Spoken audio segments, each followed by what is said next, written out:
Do kawki se pan wypije. Widzisz, jak ta pani czyta w moich myślach?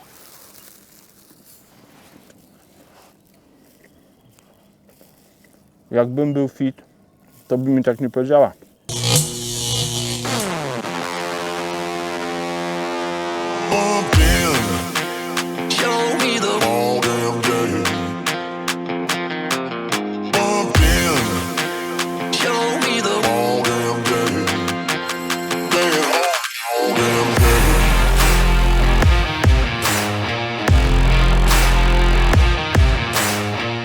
Jako 12-letni chłopiec byłem na obozie sportowym nad Zegrzem, nad zbiornikiem zegrzyńskim. Pamiętam, jak wracaliśmy z jednego treningu i przypłynął wędkarz i wyjął ze swojej łódki takiego pięknego złotego leszcza. I takie złote leszcze od tamtej chwili to takie było moje dziecięce marzenie. Miałem takie marzenie, żeby po prostu przyjechać na łowisko, gdzie będę mógł się cieszyć regularnymi braniami dużych leszczy. I mam nadzieję, że po kilkudziesięciu latach dzisiaj spełnię to swoje dziecięce marzenie. Ja nazywam się Adam Niemiec, bardzo serdecznie witam na kanale Preston Innovations Polska i zapraszam Was na film z Dzierżna Dużego.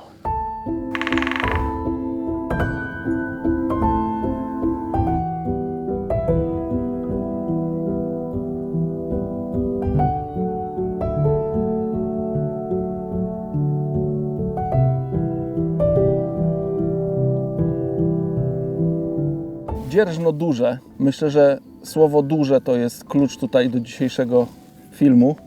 Taką mam nadzieję. Bardzo duży zbiornik z piękną populacją leszczy. Jak zapewne większość z Was wie, w zeszłym roku na jesieni czy późnym latem tutaj ta populacja została mocno przerzedzona. Wiele z tych leszczy i karpi, które zamieszkiwało ten zbiornik, zginęło. Natomiast nie wszystkie ryby. Okazuje się, że jeszcze coś w tej wodzie można złowić, dlatego liczę się z tym, że może nie być łatwo, natomiast też z optymizmem podchodzę do tego, że te ryby mogą być. Zbiornik duży, te ryby mają gdzie się tutaj przemieszczać, dlatego postanowiłem, że troszkę to łowisko zanęcę. Przygotowałem około 2 litrów mieszanki zanęty z gliną. Ta glina jest tylko po to, żeby troszkę tą mieszankę dociążyć. Tutaj, gdzie łowię, ciężarek 30-gramowy opadał mi 10 sekund. Więc to jest dosyć długi czas, nie wiem ile tam będzie, 6-7 metrów głębokości, więc głęboka woda.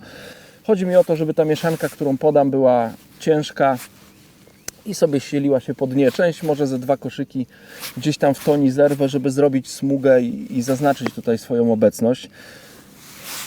Do tej mieszanki nie będę chciał dodawać dużo przynęt. Tych przynęt będzie troszeczkę, tak żeby one takie tam mniej więcej były te przynęty. Nie będę chciał dodawać zbyt wielu przynęt. Jakby przypłynęły jakieś pojedyncze ryby, to żebym miał szansę je złowić, a nie je karmić. Więc tak rozpocznę, a później będę reagował w trakcie wędkowania.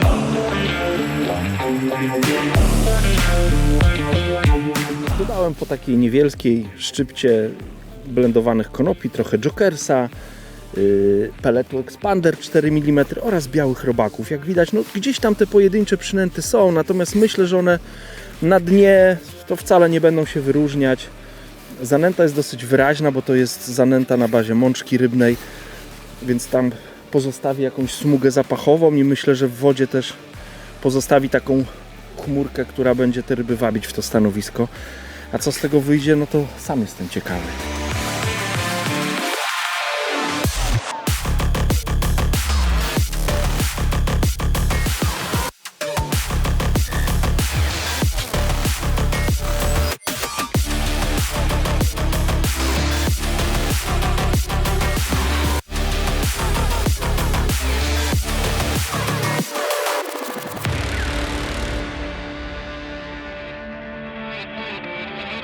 Branie nastąpiło teraz dosyć szybko, bo minuta 30, ale po nęceniu minęła godzina 15, więc przez ten czas no, byłem na pusto. Wstanę troszkę, bo miałem wrażenie, że jak podciągałem zestaw, gdzieś tam koszyk zawadzał.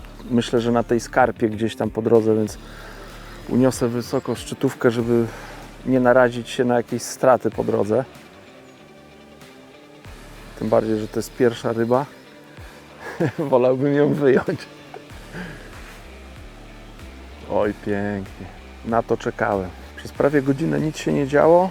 Później jakieś pojedyncze obcierki się pojawiły.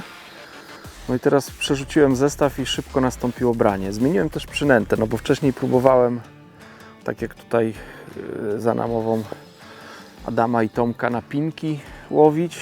Oczywiście spróbowałem też ochotkę z pinkami, próbowałem gnojaczki na haczyku. Natomiast no, to nie przyniosło mi ryby, a teraz założyłem 3 białe robaki.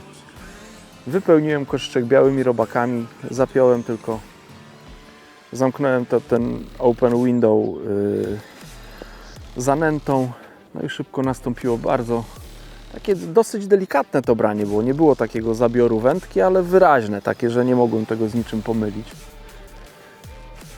Szczytówkę mam 1-uncjową, więc to też nie jest jakoś ani super delikatnie, ani jakoś bardzo mocno. Myślę, że odpowiednio dobrana szczytówka i do dystansu, i do tych ryb, które się tu będzie łowić. Zapomniałem, że muszę jeszcze tą rybę podebrać. O, myślę, że zaczęło się od ładnego, grubego leszcza.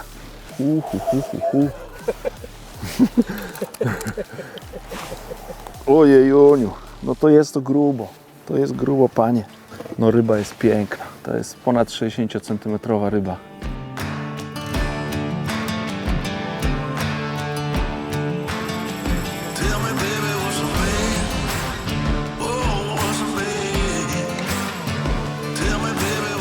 Pierwszy leszcz z dzierżna dużego, tak go przyłożyłem do miarki między 60 a 65, ale bliżej 65, więc przepiękny start. Zobaczcie, jakie to ma piękne kolory. Chwilę go będę chciał podtrzymać, żeby się nim nacieszyć. Ale on nie chciał już tu dłużej być. Super.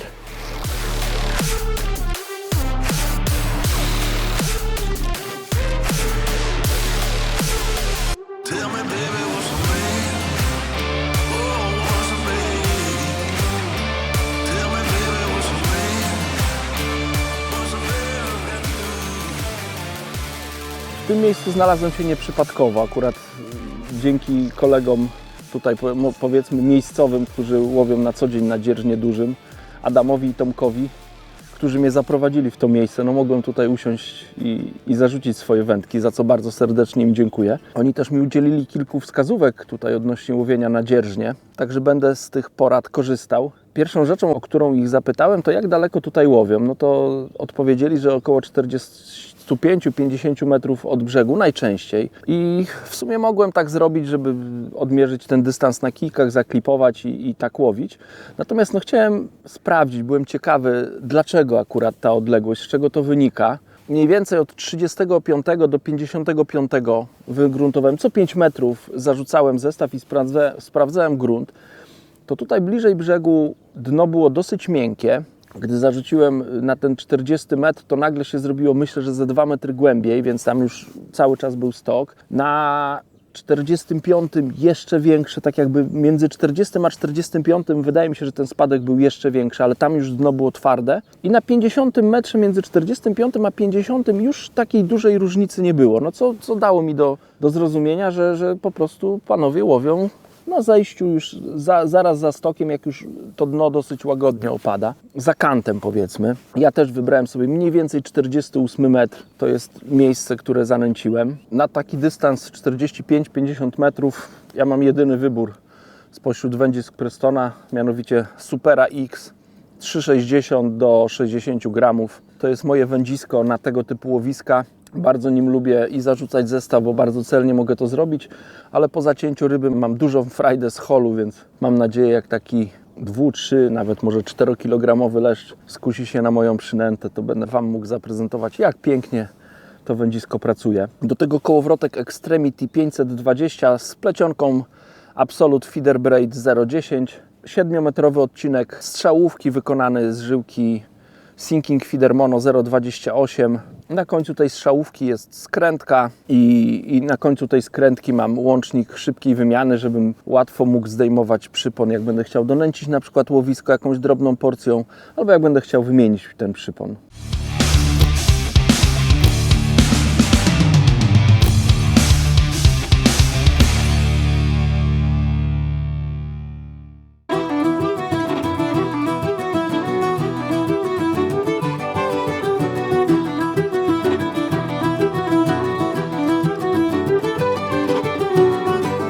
Michał, ty widzisz, jakie tu jest przyjęcie po królewsku?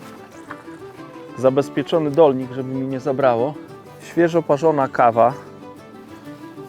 Mleko zagęszczone. Kostki cukru w kształcie loga Prestona. Czego chcieć więcej? Szkoda, że nie słodzę. Adasio, to dla nas? Na razie to wędkowanie to tak, można powiedzieć, nie idzie po mojej myśli. Jakbym był sam nad wodą, to bym pomyślał, że po prostu tak trzeba swoje odczekać i wtedy te ryby przypłyną. Natomiast no jest i Tomek, i Adam tutaj nad wodą i no Tomek, można powiedzieć, bardzo regularnie holuje leszcze. Nie wiem, myślę, że już koło 10 złowił. Natomiast no, u mnie nie ma tych brań. Co prawda on wcześniej zaczął wędkowanie, więc to też jest jakaś tam rzecz, która myślę, że jest istotna. Natomiast taką dużą różnicą, którą wyczuwam, no to jest odległość, a ta odległość wiąże się też z głębokością łowiska. No i tak sobie pomyślałem, że ja może łowię na zbyt głębokiej wodzie, że ta woda już taka, powiedzmy, tam jak tak mówiłem, 7-8 metrów to jest może za głęboko, więc 5 metrów się przybliżyłem. Myślę, że to będzie około no ponad metr płycej. No i zobaczymy, czy może to zadecyduje, że będę miał więcej brań.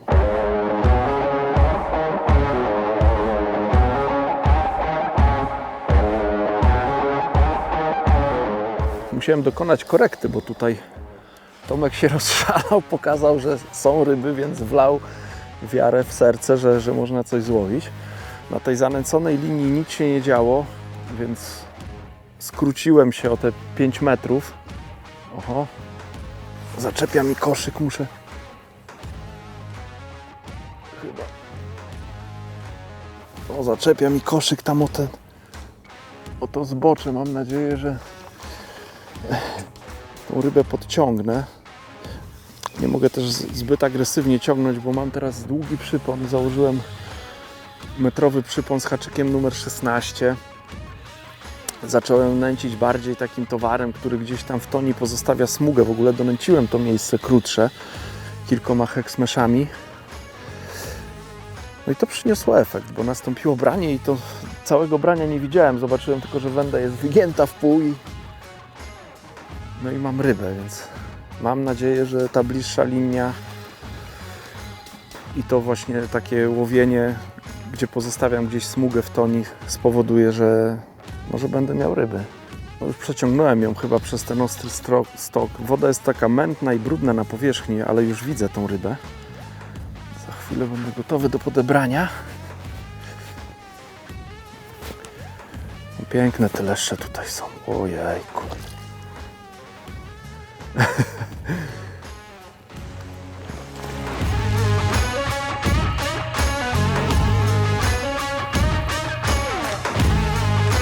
To jest już ponad 60.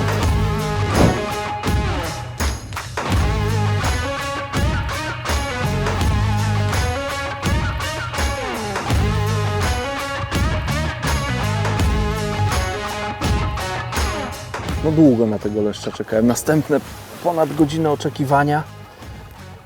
No ale następna taka deseczka jest.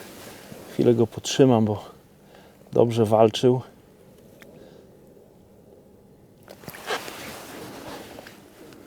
Piękna ryba. No mam nadzieję, że to teraz się rozkręci. Dobrze, że tu Tomek jest z nami, bo trochę mnie zmotywował do tego, żebym coś zaczął zmieniać. Tak, to bym pewnie czekał, aż te ryby przypłyną, ale Tomek regularnie leszcze łowił, więc tak jakby to był znak, że no coś robię nie tak. No, pierwsza myśl to była właśnie taka, że te ryby są bliżej i że trzeba coś w wodzie zaznaczyć. Zresztą tak z Tomkiem porozmawiałem i wytłumaczył mi, jakie jest jego podejście i to na razie działa, więc będę się tego trzymał. Zastanawiałem się, jak podejść do nęcenia na takim łowisku. No mógłbym podejść bardzo ostrożnie i zacząć po prostu wędkować, nie wiem, podać parę koszyczków tym wędziskiem, który wędkuje i nakręcać te ryby powolutku. Natomiast tak sobie pomyślałem, że spróbuję trochę innego nęcenia, spróbuję zrobić dywan, troszkę zachęcić te ryby. No mam wrażenie, że to łowisko jest duże, jest też wiosna, więc zdaję sobie sprawę, że ryby wiosną tak jakby no mają taki moment, że muszą ruszyć do żerowania. Jeszcze te moje zastanawiania też szły, w którą stronę ruszyć z przygotowaniem zanęty, czy postawić na zanętę taką klasyczną, powiedzmy opartą na herbatnikach, jakichś mielonych zbożach, ziarnach i tak dalej, jakiś pieczywie cukierniczym, czy postawić na zanętę opartą na mączce rybnej. Ja wiem, że na tym zbiorniku wędkuje wielu karpiarzy, wielu zwolenników łowienia na metodę i zdaję sobie sprawę, że ryby, które tutaj pływają, nie tylko karpie, bardzo dobrze znają smak mączki rybnej, peletów, no bo takie coś tutaj trafia do wody może nie na co dzień, ale bardzo często, a w sezonie to chyba codziennie, w dużych ilościach. I wiem też o tym, że karpiarze nieraz narzekają na to, że te duże leszcze im przeszkadzają, bo wpływają właśnie w kulki proteinowe, w pelet, w kukurydzę.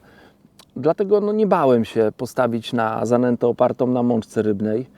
No też zobaczę, ile wytrzymam. Myślę, że ze 2 godziny wytrzymam. Jeżeli to nie przyniesie rezultatu, to mam też przygotowaną taką, powiedzmy, klasyczną leszczową zanętę i wtedy będę kombinował. Na razie łowię na zanętę z moczką rybną. Przygotowałem mieszankę Sonubites F1 Green, jedną część i jedną część do tego Super Feeder. To jest taki, powiedzmy, zielony odpowiednik Match Method Mixa. Wyszła taka jasno-zielonkawa mieszanka. Kolor bardzo mi się podoba. Zapach też nie jest zły, taki, czuć te mielone pelety, czuć mączkę rybną, ale to nie jest taki bardzo nachalny zapach. Dodatkowo jeszcze delikatnie osłodziłem wodę, którą namaczałem tą zanętę. Chciałem, żeby ta zanęta miała tą nutę mączki rybnej, natomiast też miała w sobie słodycz. A czy to będzie dobre, to czas pokaże. Na pewno, pewnie, jasne. Zobaczymy, czas pokaże. Obserwowaliśmy z Michałem pogodę i tak się cieszyliśmy, że dzisiaj nie będzie wiaterku, że będzie można w takich fajnych wiosennych warunkach połowić, bo myślę, że już jest ponad 10 stopni powyżej zera, a ma być dzisiaj do 15. Wiatr niewielki, natomiast zrobił się taki delikatny zefirek i ten zefirek tak tutaj wieje w naszą stronę. No i niestety całe dobro tutaj tego zbiornika przypłynęło dookoła mojego stanowiska. Także muszę się patrzeć od wody w górę, bo to, co tutaj jest, to ładnie to nie wygląda. Muszę ciśnienie trochę utrzymać, bo znowu zaciąłem najmniejszy ruch. Ale to jeszcze chyba nie było branie. Muszę czekać na pewne brania. Tylko tu mi tego nie zachlap. Zapadala się na chlapie. No żartuję sobie. Smacznego.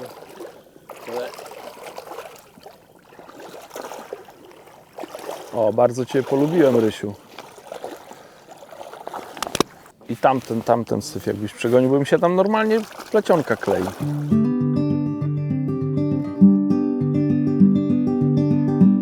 Pan Michał miał rację. Na to branie znowu musiałem długo czekać. Muszę Wam powiedzieć, że to tak się wydaje. Dzierżno duże, łowisko duże i z dużymi rybami, ale dla mnie tutaj jakoś nie potrafiłem znaleźć i chyba nadal jeszcze nie do końca się dogaduję z tymi rybami.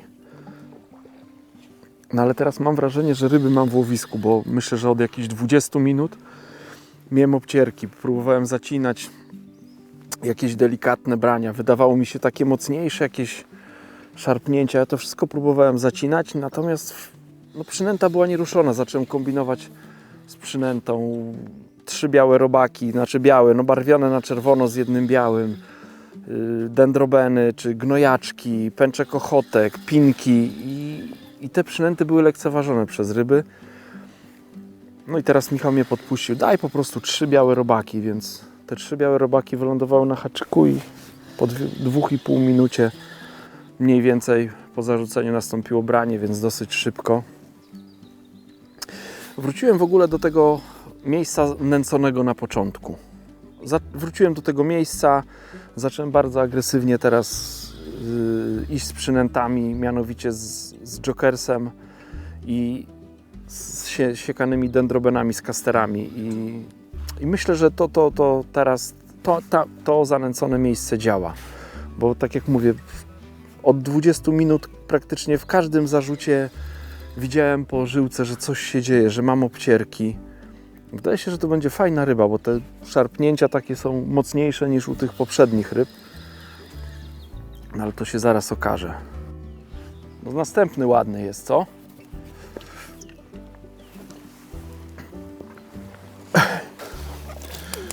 Piękny, gruby leszcz. No, następna ryba, grubo ponad 60 cm. Piękny, miedziany leszcz. Te leszcze tutaj są bardzo mocno wygrzbiecone. Ja go przez chwilę Wam zaprezentuję i wypuszczę. Piękny grzbiet, piękne ciało w ogóle. Pokrój piękny, płetwy. Cudowne ryby.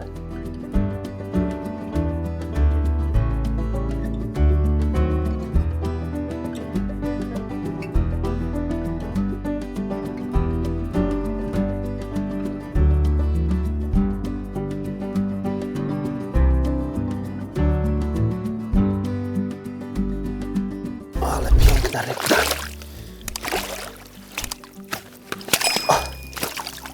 No już Cię wypuszczam. Ładna dycha, nie? Może będą kolejne.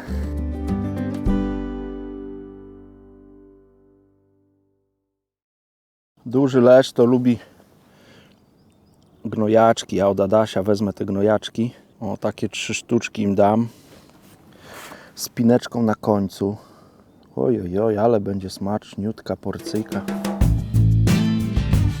Na taki dystans, na którym dzisiaj wędkuję, według mnie do wyboru są 2 rodzaje koszyczków. Jeden rodzaj koszyczka to jest Hexmesh Bullet, bardzo ładnie latający koszyk, który też bardzo dobrze transportuje zanętę do dna, ale też ten koszyk potrafi tą zanętę gdzieś tam podczas opadania uwolnić, co czasami bywa bardzo dobre, więc wybrałem sobie koszyczki Hexmesh Bullet 40-gramowe w rozmiarze L, ale też mam wybór koszyczków typu Open Window, zarówno w wersji Solid, jak i w wersji Cage, XL-ki i L-ki. Myślę, że mniejszy koszyk jak L-ka tutaj, no nie wiem, no ja na razie nie będę stawiał na mniejszy koszyk jak L-ka. Zdaję też sobie sprawę, koszyczek opada ponad 10 sekund, więc też podczas tego opadu coś tam z tego koszyczka może się oderwać. Także no, na razie nie uważam, że to jest zbyt duży koszyczek.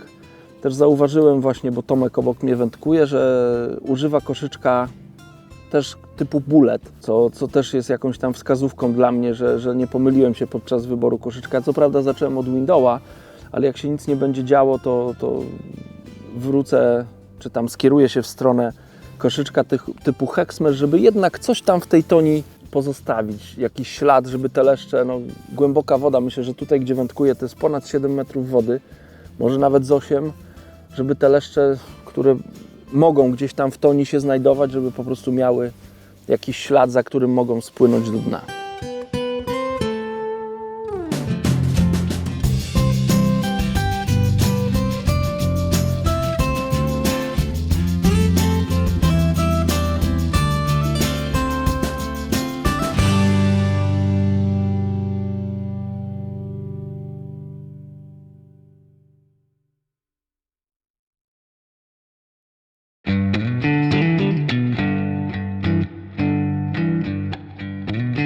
Kurde, nareszcie chyba przyszły, bo chwila i jest kolejny.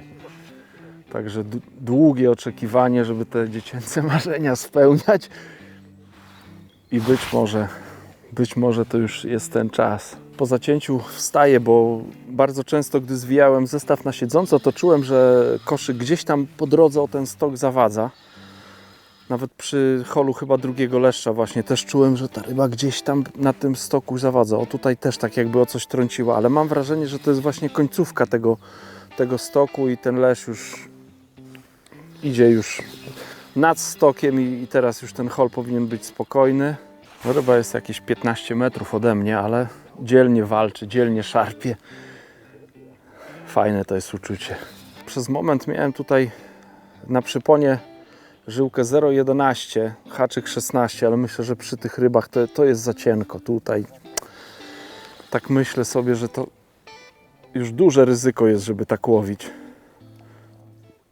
Nawet jak biorą leszcze, jak przyjdzie taki moment, że jeszcze pojawią się karpie, no to na pewno będzie za cienka żyłka.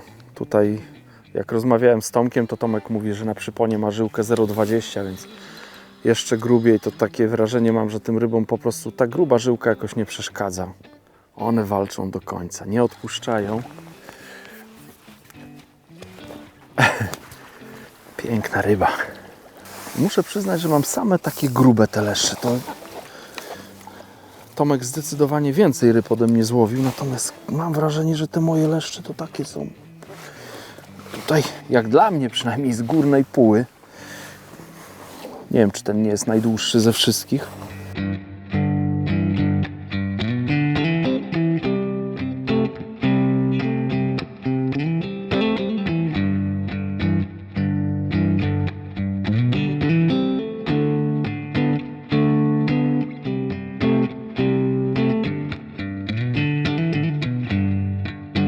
No mam nadzieję, że teraz już znalazłem z nimi wspólny język i będę regularnie miał brania. To dwie ryby, jedna po drugiej, więc super. Zobaczcie, jaki wielki leszcz tutaj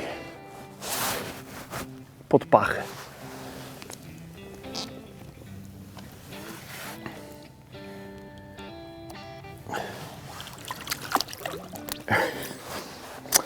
No niesamowite są te ryby.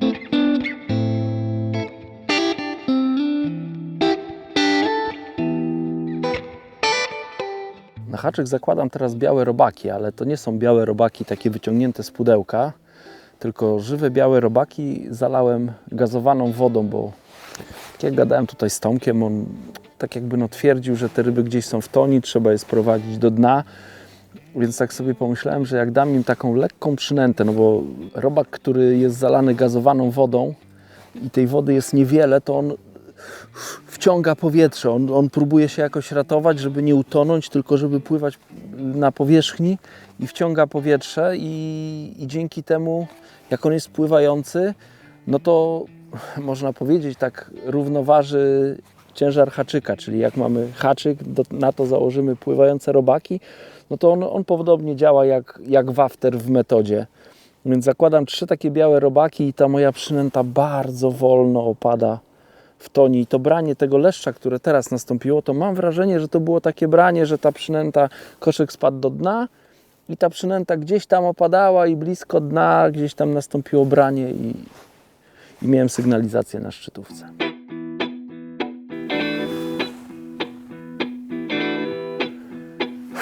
Kurde, jak ja tego chciałem. Jejku, jak mi to dobrze robi. No pięknie szarpie ta ryba. Muszę wysoko trzymać wędkę, bo czuję, że ten koszyk gdzieś tam po tym stoku wadzi. Tam coś jest na tym stoku, bo nawet jak zwijałem tak nieostrożnie na siedząco, to na haczyku wyciągałem jakieś resztki roślin, więc myślę, że trzeba wysoko tą rybę tutaj holować. No ale nie jest to jakieś trudne. Nie trzeba wchodzić na kosz, nie ma jakichś gałęzi czy jakichś innych takich zaczepów, które by były na tyle mocne, żeby zatrzymały tą rybę na stałe. O, ta idzie w miarę gładko, więc ciekawy jestem, co to będzie, czy to będzie duża ryba, czy może najmniejsza ze wszystkich, które do tej pory miałem. Mam nadzieję, że już ją tutaj za ten kant wyciągnąłem. Parę razy szarpnęła tak konkretnie, więc no ciekawy jestem. Mniej więcej 15-20 metrów od brzegu mam okulary polaryzacyjne i dostrzegam kształt ryby. Na razie jeszcze mi się nie pokazała. Teraz troszkę odpływa w prawo. Troszkę inaczej niż tamte poprzednie leszcze. Tamte jakoś chętniej wychodziły do powierzchni. Ale nie śpieszę się. Na razie tych brań nie miałem wiele, więc delektuję się każdą chwilą tego holu. No jest zdecydowanie najmniejszy ze wszystkich tych, które miałem. Ale branie było konkretne, zdecydowane.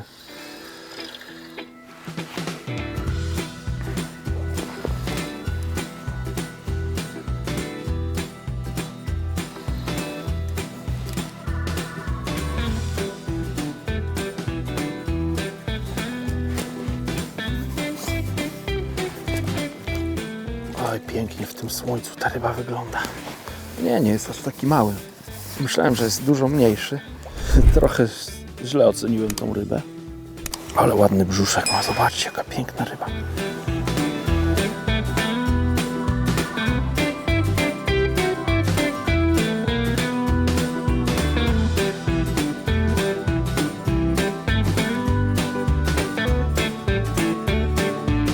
Dobra, trzeba wypuścić tą rybkę.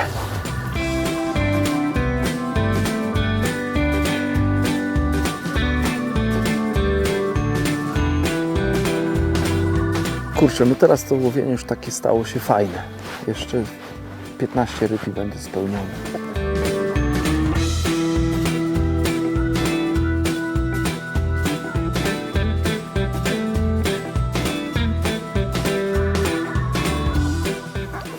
Ty, no zdążyłem z klipa odpiąć. Nie wiem, czy to karp nie będzie. No tak pojechało, że musiałem z klipa odpiąć. No teraz idzie jak lesz, ale miałem taki odjazd. Myślałem, że to karp.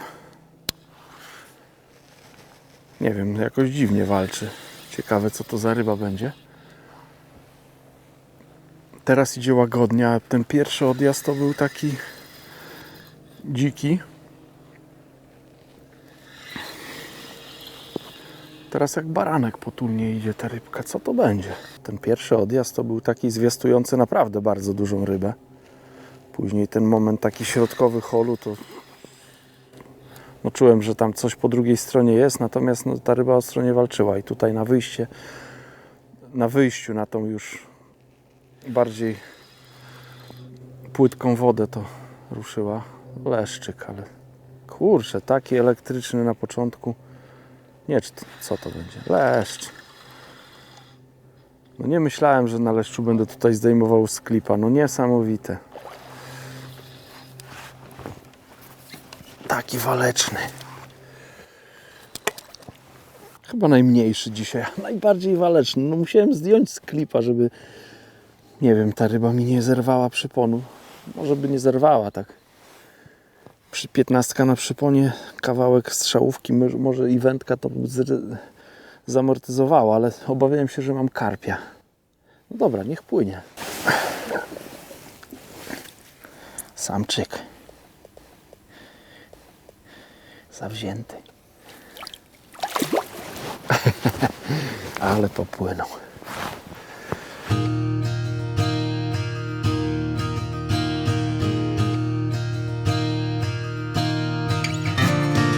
Wydawać by się mogło, że przyjazd na takie dzierżno duże to po prostu trzeba trafić w wodę i leszcze same będą brały przynętę. No niestety u mnie tak nie było.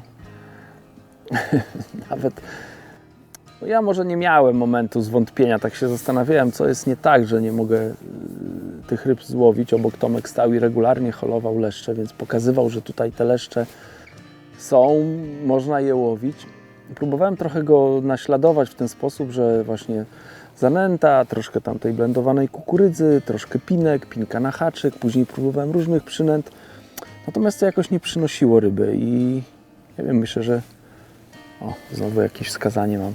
Myślę, że po 3,5 godzinie tak sobie pomyślałem, że no, mam te wszystkie tutaj przynęty, łącznie z dendrobenami, kasterami, więc trzeba być może bardziej ofensywnie, nie po troszeczku dodawać, tylko trochę bardziej ofensywnie, więc ściąłem kastery z dendrobenami i zacząłem napychać koszyczek przynętami, tylko zaklejać ten koszyczek i można powiedzieć od pierwszego zarzutu zaczęły się brania. Najpierw to były ocierki, takie fałszywe powiedzmy brania. Ja próbowałem to zaciąć, nie mogłem. No i teraz po prostu czekam na... Wybrałem 3 białe robaki na haczyk i to jest, wydaje się, dobra przynęta. Mam jakieś obcierki, jakieś wskazania i czekam po prostu, jak mi zabierze szczytówkę. No to zacinam i najczęściej jest ładny leszcz.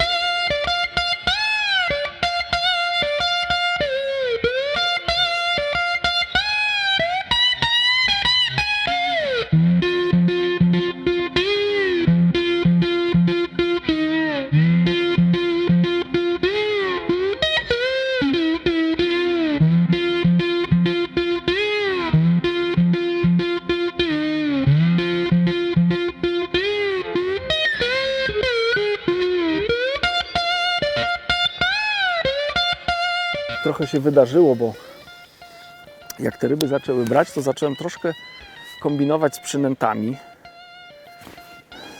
Pomyślałem sobie, że skoro docinam dendrobenę i kastery, no to próbowałem i dendrobenek gnojaki założyć na haczyk i kastery, natomiast no to nie było to. Powróciłem do białych robaków i nastąpiło bardzo pewne i dosyć szybkie branie. No i to jest kolejny piękny leszcz, który gdzieś tam na tym stoku próbuje jeszcze zaczepić mój koszyczek o jakiejś zaczepy. Mam nadzieję, że jakiegoś skutecznego zaczepu nie znajdzie. Ale dzisiaj pogodę trafiliśmy. No niesamowita pogoda, niesamowita. I ryby piękne.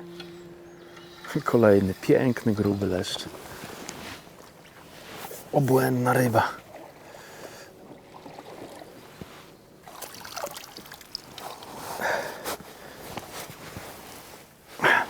Akurat haczyk się wypiął, więc nie muszę się tutaj z tym szarpać. Zobaczcie, zaprezentuję Wam tego leszcza. Piękna samiczka. Piękny, gruby leszcz. Nie wiem, czy ten wędkarz, o którym wspomniałem na początku nad Zalewem Zegrzyńskim, czy to były takie leszcze, czy one były większe. Dla mnie, dla kilkunastoletniego napalonego wędkarza były ogromne, ale myślę, że to mogły być leszcze z tej półki.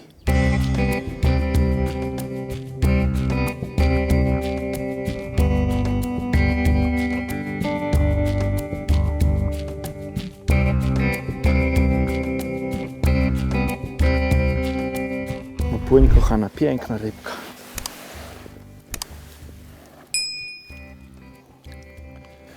Te ryby nie dość, że są długie, nie dość, że są wygrzbiecone, to tak jak patrzę na nie od góry, jak je wypuszczam, to jeszcze są szerokie. Piękne, naprawdę piękne ryby. Adam jednego z tych leszczy zważył, no to ten jego leszcz ważył 2900, więc myślę, że łowimy takie ryby około 3 kg.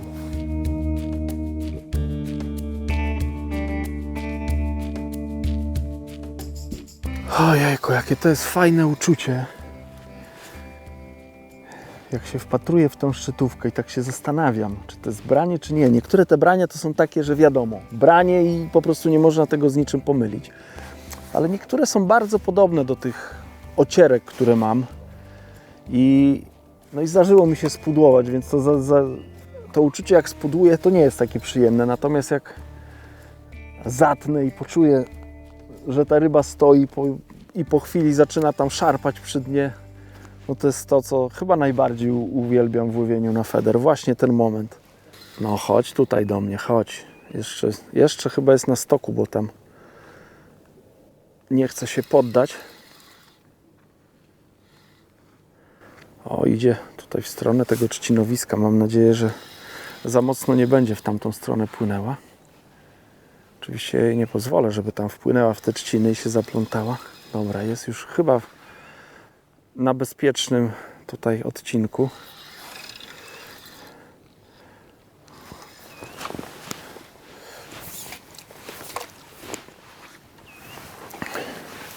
Z ledwością łapię te ryby za kark, ale piękne leszcze. O, ten to pewnie wziął. Chyba jeszcze nie miałem tak, żeby tak głęboko połknął haczyk.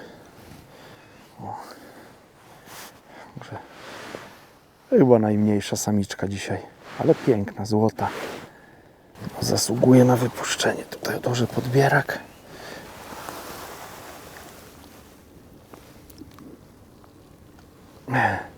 Chwilkę ją przytrzymam. Zdopinguję, żeby poczuła, że już jest wolna. No widać, że tej rybce nic się nie stało. Myślę, że przy łowieniu w tak głębokich łowiskach, gdzie powiedzmy tak w przybliżeniu charakterystyka dna wygląda w ten sposób, że dno jakoś tam opada, jest wyraźny kant i łowi się tam na tej głębokiej wodzie. Ajajaj. Poluzowało mi szczytówkę. Bardzo istotne jest ustawienie szczytówki. Ja bardzo lubię szczytówkę ustawiać bardzo blisko wody, tak praktycznie, że końcówka dotyka powierzchni wody. Natomiast tutaj na tego typu łowiskach myślę, że to jest błędem. Tak sobie myślę, że Zresztą to wcześniej na zbiorniku rosnowskim zauważyłem, że jak za nisko trzymałem szczytówkę, to tak jakby miałem troszkę gorszą sygnalizację brania. Tak jakby ta linka, która gdzieś tam przechodzi na tym załamaniu, jak jest nisko szczytówka, no to ona gdzieś tam się opiera. Jak są jakieś roślinki, nie wiem, muszelki, czy jakieś coś tam na tym dnie jest, albo nawet na samym dnie ta plecionka czy żyłka się opiera, no to wtedy i się załamuje, powiedzmy. To jest sygnalizacja gorsza, ale jeszcze ryzyko zaczepienia lub nawet zniszczenia linki na tych właśnie małżach, o którym wspomniałem. To jest to możliwe, dlatego myślę, że na tego typu łowiskach warto tą szczytówkę unieść troszkę wyżej, żeby ta żyłka no nie szła w ten sposób, tylko bardziej po linii prostej.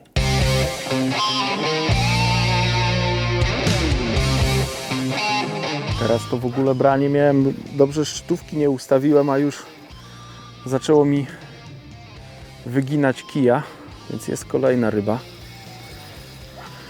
No szybkie branie, naprawdę, to już było bardzo szybkie branie.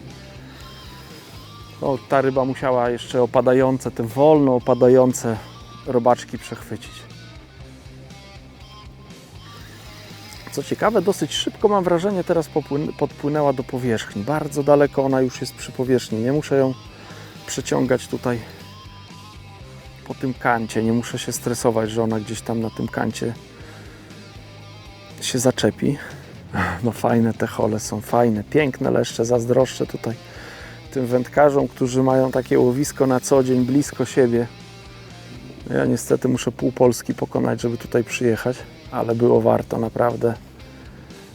Wspaniały dzień nad wodą, w fajnym towarzystwie. Jeszcze Adam uraczył nas tutaj najpierw świetną kawą. Kawa taka świeżo parzona nad wodą, smakuje dużo lepiej jak gdzie indziej. No i później pyszna grochówka, którą mama Adama przygotowała dla nas, więc wielkie wyróżnienie, świetne jedzenie. Do tego piękne ryby, świetna pogoda, także ten wyjazd na pewno zapisze się w mojej pamięci. No chodź tutaj.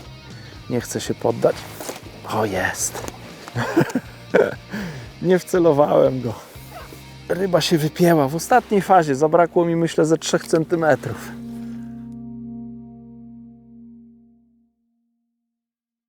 No, początek był ciężki, ale końcówka jest sroga. Ostatnie 2 zarzuty, no to jeden było, od razu po zarzucie było branie, teraz zarzuciłem i nie wiem, niecała minuta i kolejne, więc ryby ładnie poustawiane. Chyba tam już się wytworzyła niezła konkurencja. Biorą na 3 białe robaki. Haczyk numer 10 N20, czyli największy N20 jaki jest w serii. Tutaj piękne szarpnięcia.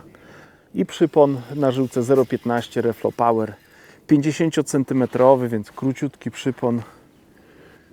Open Window L w wersji cage, czyli ten z dziurkami. Bardzo ważne, myślę, jest, żeby gdzieś tam po drodze zostawił jakiś ślad. No i ryby tam żerują. No za każdym zarzutem czuję, że są ryby w łowisku. Zresztą widzę to na szczytówce, bo najczęściej zanim nastąpi branie, to jeszcze są jakieś tam wskazania na szczytówce. Akurat te 2 ostatnie ryby, no to takie były, że wpadło i wzięło. No dobra, już trzeba tylko tą rybę podebrać.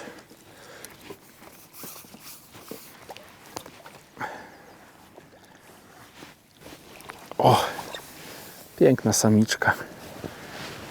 Jakie ma kolorki, takie złoto, nawet z delikatnym takim pomarańczowym akcentem.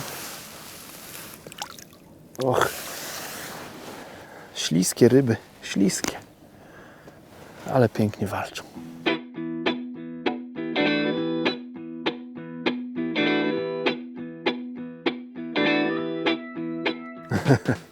To jest najpiękniejsze przy łowieniu leszczy, to takie gwałtowne szarpnięcia. O, teraz jakoś tak odpuścił troszkę, ładnie się daje podciągać, gładko idzie. Pewnie jak wypłynie tutaj, już jest bliżej tej płytszej wody. Ale co ciekawe, tego pewnie nie będziecie teraz widzieć, ale jak przyjechaliśmy i rozmawiałem z Tomkiem i z Adamem, to spojrzeli na wodę, mówią, o, nie widać spławów ryb. Mówi, przeważnie jest tak, że te leszcze jak są, to one gdzieś tam się spławiają. nie spławiały się, natomiast Tomek bardzo ładnie rozpoczął i łowił dużo tych leszczy. Natomiast teraz, im bliżej wieczora, to właśnie teraz 2 piękne spławy leszczy widziałem i tam po stronie, gdzie łowi właśnie Tomek z Adamem i tutaj bardziej na lewo od tej mojej miejscówki. Więc jakby tutaj coś te leszcze się tutaj chyba zakręciły. Troszkę czasu mi zajęło, żeby tam się do nich dobrać, dopasować przynętę później jeszcze, bo jak się pokazały, no to czułem, że są, ale nie potrafiłem jakoś im dobrze przynętę zaprezentować. Dopiero 3 te białe robaczki to był, myślę, dobry strzał. Także jak widać, rad spinningistów trzeba słuchać. Oni też się znają na chlopakach. Nie, Michał? Zresztą Michał nie zna innej przynęty jak 3 białe robaki. To może z tego to wynika. Ale dobry trop był, dobra podpowiedź. No i kolejna chyba samiczka.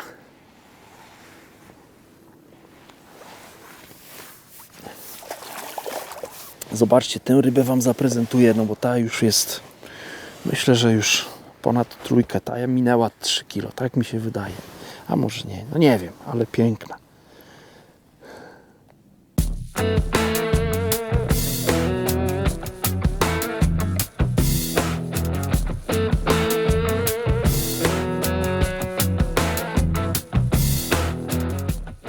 Wypuszczamy dziewczynę.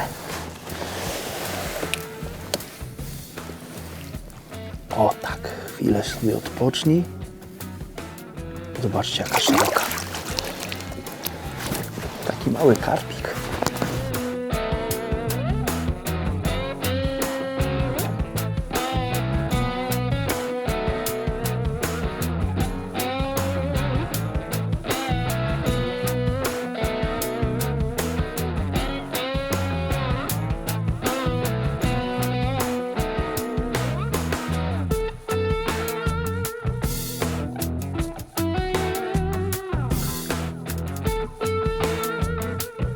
To będzie dzisiaj moje, ojejku, ładna. To będzie chyba ostatnia ryba dzisiaj. Chyba na pewno. Piękna ryba, pięknie walczy. Nie wiem, czy którykolwiek z tych leszczy wcześniejszych tak pięknie walczył, tak jak ten. Więc najlepsze dzisiaj los zostawił mi na koniec. Dozował mi te uczucia. Najpierw troszkę mnie na starcie sponiewierał. Później tak raz na godzinkę dawał mi odrobinkę nadziei, no by na sam koniec obdarzyć mnie pięknymi rybami i mam nadzieję największą rybą na sam koniec. Nie wiem, czy będzie największa, na pewno najbardziej dzielnie walczy. Ciekawe, co to będzie za rybka. Kurczę, no wymarzony dzisiaj dzień, jeśli chodzi o ryby, o pogodę. No trudno było sobie wymarzyć coś lepszego. Ta ryba nawet przez moment nie przestała walczyć. Tak jak poprzednie, to było tak, że po zacięciu coś tam powalczyły i później gdzieś tam na tym stoku troszkę, a później tak dosyć łagodnie szły. To ta ryba cały czas szarpie, cały czas nie pozwala się tak łatwo tutaj podciągnąć. No ciekawe, ciekawe. Tutaj moi przewodnicy mówią, że trafiają się ryby ponad 70 cm. Ja dzisiaj nie przekroczyłem 60, myślę 5. Tak, ryby wszystkie, które miałem, nawet te największe, to były do 65 cm. Co i tak jest, myślę, świetnym wynikiem. Michał mówi, że jest duży, bo ta ryba teraz jest blisko niego. Zresztą widzicie to pewnie w kamerze, lepiej niż ja. I na koniec piękny, zobaczcie, piękny złoty leszcz. No czy można sobie wyobrazić lepsze zakończenie dnia? Najdłuższy na pewno. Ale klamot na koniec, ale wielki. Korzystam z maty kolegi, bo chciałbym zmierzyć tę rybę. Dzisiaj tak na podręcznej swojej tatce mierzyłem. No ale ta ryba już zasługuje na jakieś dokładniejsze zmierzenie. 60, nie wiem ile będzie miała. Może tak, pysk damy w tamtą stronę. O, tu jest na 0. 7 dych by było naciągane, tak powiedzmy. Nie, no jest naciągane. No ten pysk jak tak się... No 68 powiedzmy bezpiecznie, 68, więc... Zobaczcie, piękna ryba, oczywiście to już jest na zakończenie.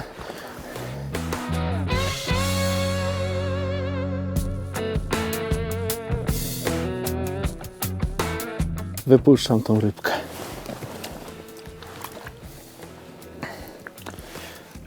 Pięknie walczyłeś. Pięknie się z nami pożegnał. Ja też się będę z Wami żegnał. Jak widzicie, warto jeździć nad wodę i spełniać swoje marzenia. Ja swoje dziecięce marzenie spełniłem po kilkudziesięciu latach, ale dzięki Tomkowi i Adamowi trafiłem w takie piękne miejsce. Jeszcze do tego natura no, tutaj uśmiechnęła się do nas i zaserwowała nam taką piękną pogodę. Tak podsumowując, duży koszyczek, dużo przynęt, cięte dendrobeny, cięte kastery, jokers, na haczyk 3 białe robaki, duży haczyk. No i trzeba było po prostu czekać na pewne zabranie wędziska. Takie na koniec to wędkowanie było bardzo proste, ale żeby do tego dojść, to trochę czasu mi to zajęło. Więc mam nadzieję, że Was nie zanudziłem. Bardzo serdecznie dziękuję, że byliście do końca filmu i do zobaczenia w następnym filmie.